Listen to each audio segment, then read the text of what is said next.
సూర్యాపేట జిల్లా కోదాడ మండలం దొరకుంట శివారులో ఘోర రోడ్డు ప్రమాదం జరిగింది. హైదరాబాద్ నుంచి ఏలూరు వెళ్తున్న ప్రైవేట్ ట్రావెల్ బస్సు ఆగి ఉన్న కంటైనర్ లారీని వెనక నుంచి ఢీకొట్టింది.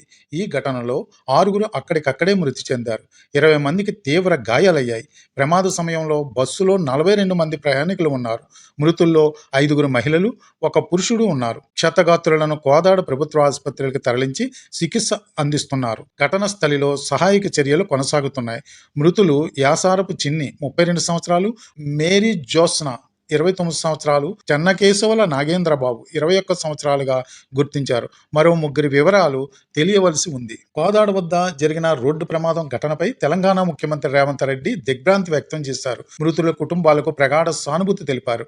గాయపడిన వారికి మెరుగైన వైద్యం అందించాలని సీఎస్ను ఆదేశించారు. రోడ్డు ప్రమాదంలో 6గురు మరణించడం దిగ్భ్రాంతికి గురి చేసిందని ఏపీ రవాణా శాఖ మంత్రి మండిపల్లి రాంప్రసాద్ రెడ్డి తెలిపారు. మృతుల కుటుంబాలకు ప్రగాఢ సానుభూతి వ్యక్తం చేశారు.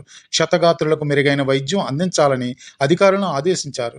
గాయపడిన వారు త్వరగా కోలుకోవాలని ప్రార్థిస్తున్నట్లు చెప్పారు. ప్రయాణికుల భద్రతే ప్రాధాన్యంగా బస్సుల యాజమాన్యం వ్యవహరించాలని సూచించారు. సబ్స్క్రైబ్ చేయండి, లైక్ చేయండి.